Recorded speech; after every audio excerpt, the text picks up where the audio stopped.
बेटा क्या हाल है? आई होप सो आप सारे अच्छे होंगे, करने में खुश होंगे, बाश होंगे। आज एक इम्पॉर्टेंट टॉपिक के साथ बेटा हाजिर हूँ। टॉपिक है एसी जनरेटर। अब एसी जनरेटर जो कि लेंथी टॉपिक है, सबसे पहले हमने करना क्या है, इसकी डेफिनेशन के बाद आ जाएंगे बेटा इसके प्रिंसिपल पे, प्रिंसिपल के बाद स्ट्रक्चर के बाद वर्किंग और फिर इंड्यूसिंग में फिर देन इंड्यूस करंट। अब डिफाइन करेंगे एसी जनरेटर को तो कैसे करते हैं बेटा, हम यूं डिफाइन करेंगे। देखिए वर्डिंग से फोकस करें। एसी जनरेटर, ए से मुराद है अल्टरनेटिव, सी से मुराद है करंट। इसका मतलब a device that generate alternative current known as AC generator. ऐसी डिवाइस जो अल्टरनेटिव करंट जनरेट करती है वो क्या कहलाती है बेटा, एसी जनरेटर कहलाती है। अब सवाल राइज होता है कैसे अल्टरनेटिव करंट जनरेट होता है, तो उसके लिए हम देखेंगे वर्किंग में। लेकिन उससे पहले इसकी सेकंड डेफिनेशन कर लेता हूँ बेटा। यूँ भी डिफाइन कर सकते हैं, a device that convert mechanical energy to electrical energy known as AC generator. कैसी डिवाइस जो मैकेनिकल एनर्जी को इलेक्ट्रिकल एनर्जी में कन्वर्ट करती है वो कहलाती है बेटा एसी जनरेटर कहलाती है। अब सवाल राइज होता है कैसे मैकेनिकल एनर्जी इलेक्ट्रिकल में कन्वर्ट होगी, तो उसके लिए हम आ जाते हैं इसके प्रिंसिपल। तो principal of AC generator simple क्या है कि ऑब्जेक्टिव में पूछा जा सकता है।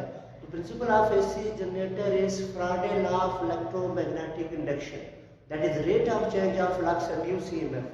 तो पूछे हमसे what is the principle of AC generator, तो सिंपल हम कहेंगे the principle of AC generator is Faraday law of electromagnetic induction.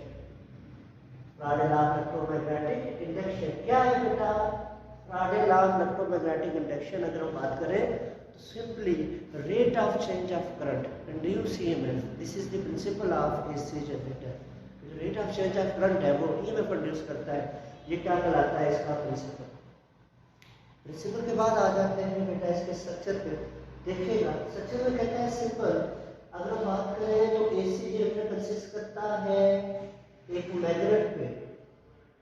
ये मैग्नेट का इसका नॉर्थ पोल है, ये साउथ पोल है बेटा मैग्नेट का। मैग्नेट की मैग्नेटिक फील्ड के अंदर हम रख लेते हैं बेटा एक रेक्टेंगुलर कॉइल। इस रेक्टेंगुलर कॉइल के एंड जो है दो स्लिप रिंग के साथ अटैच करते हैं। स्लिप रिंग जो स्लिप हो सकती है उनको कहते हैं। एक स्लिप रिंग को नाम देता हूँ आर का, दूसरी स्लिप रिंग को नाम देता हूँ आर प्राइम का। स्लिप रिंग आगे कार्बन ब्रशेस के साथ अटैच है, ये बेटा कार्बन ब्रशेस है, और कार्बन ब्रशेस के थ्रू करंट आउटर सर्किट में ड्राउन होता है, और ये इनके थ्रू बेटा करंट आउटर सर्किट में जाता है। इस कार्बन को नाम देते हैं ए बी सी डी का। स्ट्रक्चर में मैंने क्या कहा बेटा, मैंने सिंपल ये कहा कि जनरेटर कंसिस्ट करता है एक मैग्नेट पे। मैग्नेट की मैग्नेटिक फील्ड के अंदर हम एक रेक्टेंगुलर कॉइल को प्लेस करते हैं। उस रेक्टेंगुलर कॉइल के एंड है बेटा ए बी सी डी। वो जो रेक्टेंगुलर कॉइल है वो आगे दो स्लिप रिंग के साथ अटैच है। एक स्लिप रिंग है बेटा आर, दूसरी स्लिप रिंग है बेटा आर प्राइम। स्लिप रिंग आगे कार्बन ब्रशेस के साथ अटैच है, और कार्बन ब्रशेस के थ्रू जो करंट है वो आउटर सर्किट में जाता है। अब आगे चलते हैं। देखिए वर्किंग क्या है इसी जनरेटर की, तो वर्किंग में कहता है हम किसी भी मैकेनिकल सोर्स से, यहाँ पे बेटा सपोज कोई सिलेंडर लगा हुआ है, सपोज हमारे पास कोई इस तरह की फॉर्म लगी हुई है जिसके थ्रू हम कॉइल को रोटेट करें। होता यह है कि टरबाइंस पे वाटरफॉल करते हैं। जब टरबाइंस पे वाटरफॉल होता है टरबाइंस मूव करते हैं। जब टरबाइन मूव करते हैं तो टरबाइंस के मूव करने की वजह से ये कॉइल क्या करती है, रोटेट। तो बुक पे यूँ लिखा है by some mechanical source coil is rotating inside a magnetic field. किसी भी मैकेनिकल सोर्स से कॉइल को क्या करेंगे, rotate. And when a coil is rotating inside a magnetic field then due to change of flux EMF induce in it. कि जब coil को हम रोटेट करते हैं तो चेंज ऑफ फ्लक्स होता है, और चेंज ऑफ फ्लक्स की वजह से ईएमएफ क्या हो जाती है बेटा, इंड्यूस हो जाती है। So in this way rotation of coil mechanical energy है, और आपके पास करंट इंड्यूस में इलेक्ट्रिकल एनर्जी है। So in this way mechanical energy is converted into electrical energy. इस वे में मैकेनिकल एनर्जी किस में कन्वर्ट हो जाएगी बेटा, इलेक्ट्रिकल एनर्जी में कन्वर्ट हो जाएगी। ये तो हमने तीन चीज़ें इसकी कर ली है। अब हम आ जाते हैं इंड्यूस ईएमएफ पे। इंड्यूस ईएमएफ के लिए देखते हैं कि हम इसको कैसे देख सकते हैं। बेटा देखिएगा इंड्यूस ईएमएफ के लिए मैं मिटा देता हूँ, थोड़ा सा यहाँ पे लिखता हूँ। कहता है कि इंड्यूस ईएमएफ की बात करें तो इंड्यूस ईएमएफ। अब आप देखें, हमने पढ़ा हुआ है कि जब कायल रोटेट करती है तो ईएमएफ इंड्यूस होती है, ये बात तो हमने पढ़ी हुई है। अब हम कहते हैं देखिए कायल अगर रोटेट कर रही है, अब इसकी जो साइड मैग्नेटिक फील्ड के परपेंडिकुलर है वहाँ पे ईएमएफ इंड्यूस होगी, और जो साइड मैग्नेटिक फील्ड के पैरेलल है वहाँ पे ईएमएफ इंड्यूस नहीं होगी। देखिए कायल है, इसकी साइड ये भी है कि मैग्नेटिक फील्ड के परपेंडिकुलर आ गई, यहाँ पे ईएमएफ इंड्यूस होगी। अब ये जो कायल है सीधी भी मैग्नेटिक फील्ड के परपेंडिकुलर है, यहाँ पर भी ईएमएफ क्या होगी, इंड्यूस होगी। और जो साइड एडी या साइड बीसी वो मैग्नेटिक फील्ड के पैरेलल है, वहाँ पे ईएमएफ इंड्यूस नहीं होगी। तो इंड्यूस ईएमएफ बड़े सिंपल हम कहते हैं EMF along AB, EAB is equal to by using motional EMF VBL sin of theta. This equation हो गया हमारा। Similarly, EMF alongside CD, ECD equal to VBL sin of theta. This is equation number 2. अब देखें EMF alongside AB and EMF alongside BC, EAD and EBC, that is equal to 0 because these are parallel to magnetic lines. These are parallel to B. तो ये magnetic field क्या है, parallel. उसका मतलब दो side में लाइन हो रही है जो मैग्नेटिक फील्ड के परपेंडिकुलर है। एक क्या है बेटा EAB VBL sin थीटा, दूसरी ECD वो भी क्या है बेटा VBL sin थीटा। तो यहाँ से क्या हो गई आपके पास EAD और EBC बदल के आ गया वहाँ पे से, तो टोटल ईएमएफ क्या आ जाएगी बेटा, total induce EMF that is equal to EAB plus ECD। EAB और BC 0 है, तो EAB की बात करें तो E टोटल आपके पास बचा जैसे बन जाएगी EAB is equal to VBL sin of theta plus ECD वो भी क्या है बेटा VBL sin of थीटा। जमा कर लेते हैं दोनों को, सो E टोटल इक्वल टू आपके पास जो फॉर्म हो जाएगी 2VBL sin of थीटा।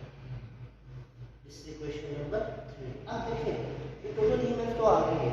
अब ये यहाँ पर V क्या है, वेलोसिटी है, B क्या है, मैग्नेटिक फील्ड, L क्या है, लेंथ है, थीटा क्या है, एंगल। कहता है इसमें देखिए कि V velocity, B magnetic field, L length आ गई है, लेकिन हम कहते हैं कायल रोटेट कर रही है तो इसकी रोटेशन वाली आती है, जो वेलोसिटी है ये लीनियर वेलोसिटी है, तो कायल जो रोटेट कर रही है इस वजह से एंगल वेलोसिटी होनी चाहिए। तो इसका मतलब हम V को एलिमिनेट करेंगे, उसकी जगह ऐसे भी लाइन शो करें कि कायल रोटेट कर रही है, हम यूं लिखेंगे एज कायल इज रोटेटिंग, कायल इज रोटेटिंग, कायल जो रोटेट कर रही है बेटा, सो V की जगह वैल्यू पुट कर लेंगे एज हमने चैप्टर नंबर 5 में फर्स्ट में पढ़ा हुआ है, as we know that V is equal to R omega. V linear velocity, R radius, omega क्या है, एंगुलर वेलोसिटी।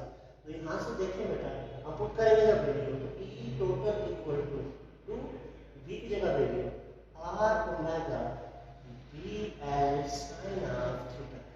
बेटा V की जगह लिख लिया R ओमेगा। यहाँ से बेटा मैं चला के करूँगा, मैं यूँ करूँगा कि आपके पास यहाँ से देखिएगा, जिसको यूँ लिख लेता हूँ इस तरह, मैं ये करता हूँ बेटा कि ये जो आया है क्वेश्चन में 2R omega VL sin theta, मैं 2R को पहले लिखूंगा ओमेगा V को बाद में। देखिएगा E total equal to 2RL, पहले लिखा omega V sin of theta, 2RL omega V sin of theta. आप क्यों लिखा आपको भी समझ आ जाएगी सर ने ऐसा क्यों किया।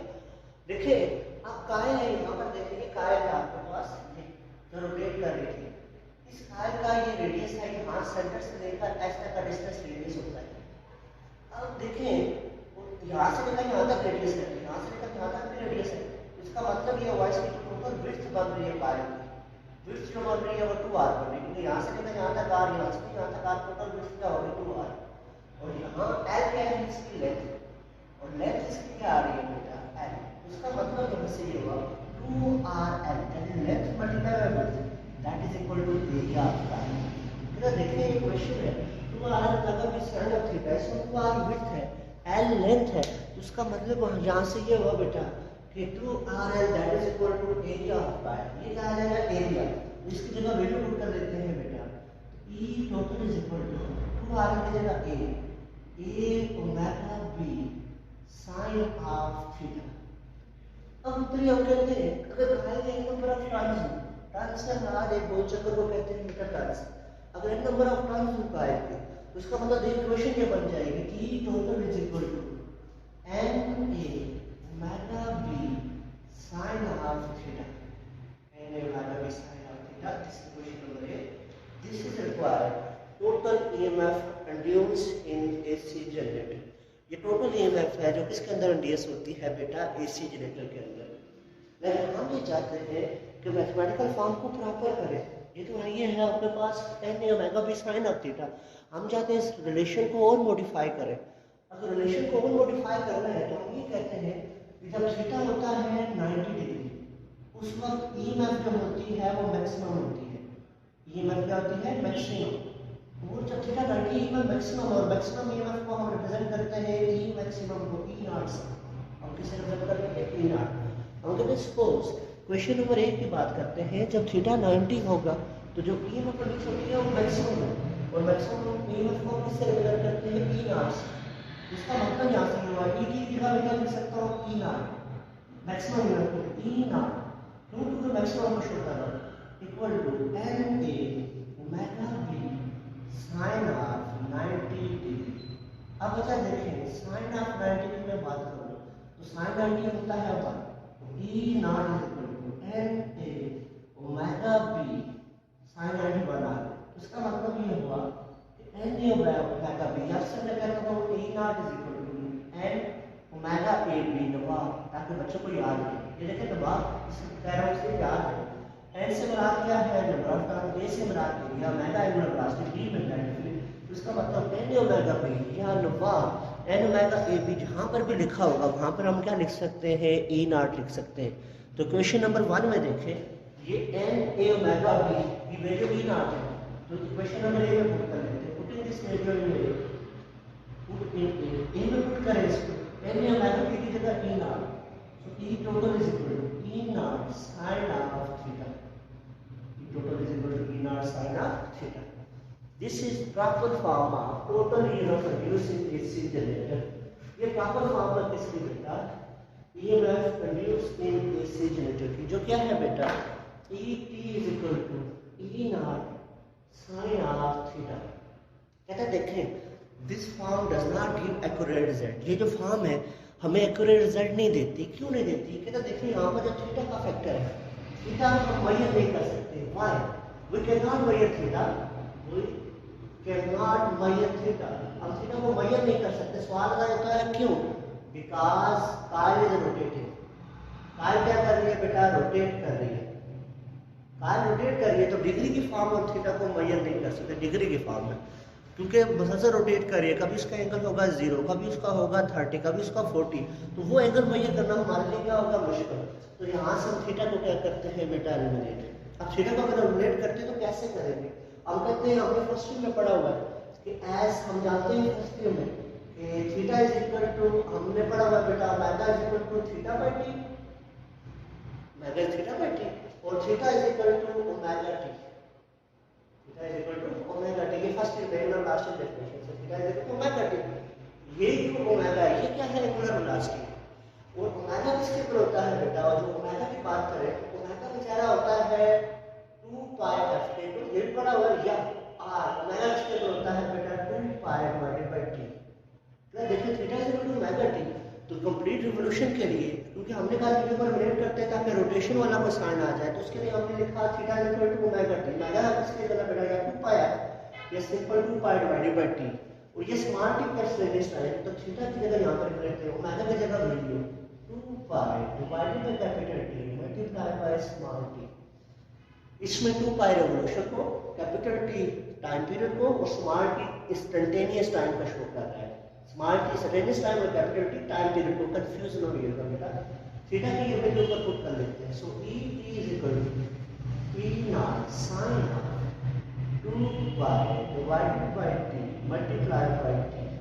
This is required EMF produced in AC generator, that e t is equal to e naught sin of 2 pi divided by t multiply by t। ये जिसका फार्मूला आ गया बेटा EMF का। अब हम बात करते हैं करंट का।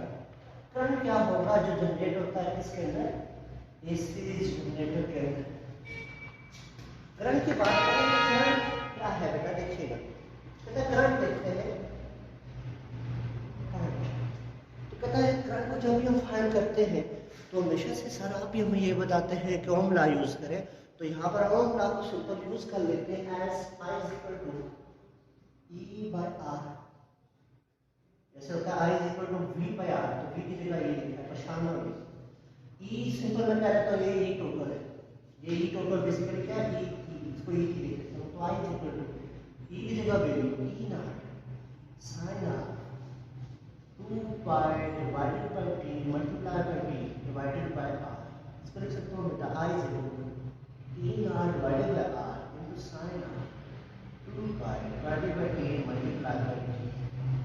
बच्चा वो E naught divided by R है ना, E naught divided by R, ये होता है I नॉट के। जैसे I is equal to E by R, E naught divided by R I naught के थ्रू होगा। अगर I is equal to E by R है तो I naught E naught divided by R होगा, तो maximum current को show करेगा। तो इसकी जगह लिख लेता हूं बेटा I is equal to I naught sine R 2 pi divided by T multiply by T। This is required total reduce current in AC generator. ये टोटल रिड्यूस करंट है एसी जनरेटर का। इस मैथमेटिकल फॉर्म को देखिएगा, response बेटा अपना लाजमी दीजिएगा। As a long question important topic है, डिस्कस मुझसे लाजमी कीजिएगा बेटा, ताकि आपको कोई मसला इश्यू हो तो परेशानी हो मुझसे डिस्कस कर सकें। अपना बहुत सारा ख्याल रखेंगे, दुआओं में याद रखेंगे।